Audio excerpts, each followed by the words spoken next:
আরও একটি সংস্থার প্রশ্ন, প্রথম পর্যায়ক্রমিক মূল্যায়ন 2024 দশম শ্রেণী ভৌত বিজ্ঞান ও পরিবেশ প্রশ্নপত্রটা একবার দেখবো, যেখানে পূর্ণমান 40, সময় 1 ঘন্টা 30 মিনিট। একাধিক স্কুলে কমন প্রশ্নপত্র হতে চলেছে এবং সেই রকম সংস্থার একটি প্রশ্ন। আমরা শুধুমাত্র প্রশ্নগুলো একবার দেখে নেব।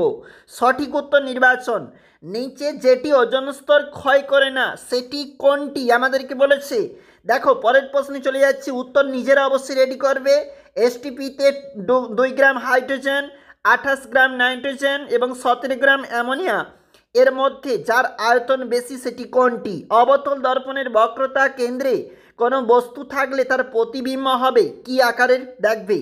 এবং একে থেকে 4-এর প্রশ্নটা দেখে নাও। একটু নিচে চলে যাব, যেখানে আমাদের পরের প্রশ্ন রয়েছে, আলোর ঠিক পরের প্রশ্ন।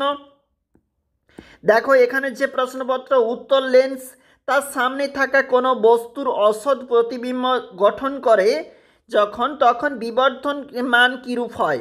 এবং পরের প্রশ্নটা দেখো, নিচে যে জোড়াটি সঙ্গতিপূর্ণ নয় দেখবে এবং আণবিক ভর কথাটি প্রযোজ্য নয় সেটি হলো কোন যৌগটার ক্ষেত্রে অবশ্যই দেখবে। অতি সংক্ষিপ্ত প্রশ্ন নিচে দেওয়া রয়েছে, বায়ুমণ্ডলের কোন স্তরকে পৃথিবীর ছাতা বলা হয়? সৌর বিদ্যুৎ কোষে কোন অর্ধপরিবাহী ব্যবহৃত হয়? জৈব গ্রিনহাউস গ্যাস কোনটি? পিভি এর এসআই একক কি? এর উষ্ণতা কত বৃদ্ধি পাবে? অথবা প্রশ্নটা একবার দেখো। নেক্সট প্রশ্ন, সত্য মিথ্যার প্রশ্ন। আদর্শ গ্যাসের অণুগুলি সম্পূর্ণ শক্তি হলো স্থিতি শক্তি। সর্বাপেক্ষা কম তরঙ্গ বিশিষ্ট দৈর্ঘ্য বিশিষ্ট দৃশ্যমান বর্ণটি কি? অবশ্যই দেখে রাখবে, লাস্ট মিনিটে গুরুত্বপূর্ণ। সত্য মিথ্যা এখানেও একটা প্রশ্নপত্র বলেছে। নিচে একটু চলে যাচ্ছি, সিনেমার পর্দায় কী ধরনের প্রতিবিম্ব গঠিত হয়?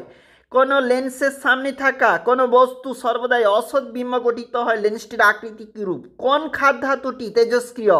এবং নিচে প্রশ্নপত্র দেখো, 2 নম্বরের জন্য বিশ্ব উষ্ণায়ন কমাতে কি কি উপায় অবলম্বন করা দরকার? জ্বালানি তাপনমূলক বলতে কি বলছে? রেশা একক লেখো। এবং পরের প্রশ্ন, এসটিপিতে গ্যাসের আয়তন কীরূপ হবে সেটা দেখবে।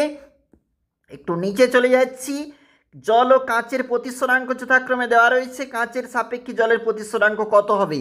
এবং যেখানে প্রশ্নপত্র অথবা যে প্রশ্নপত্রটা প্রতিবিম্বের উচ্চতা প্রকৃতি নয় এটা একটা দেখবে।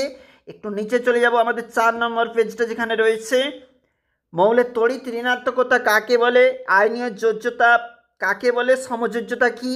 এবং পরের প্রশ্নটা দেখে নাও, গুরুত্বপূর্ণ রয়েছে গ্রুপ ডিতে প্রশ্নপত্র, যেখানে 3 নাম্বার করে একটু দেখবো কি রয়েছে।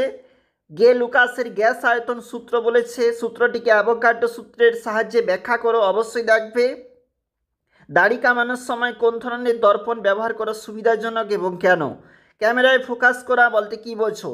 পরের প্রশ্নটা দেখো, আমাদের যেখানে উত্তর লেন্সকে সাহায্যে কিভাবে বস্তুর সৎ ও বিবর্ধিত প্রতিবিম্ব গঠন করে যা চিত্রাঙ্কন করো। মেন্ডেলিফের পর্যায় সারণীর 3টি সূত্র লেখো। অবশ্যই গুরুত্বপূর্ণ থাকছে, লাস্ট মিনিটে অবশ্যই দেখে নেবে প্রশ্নপত্র।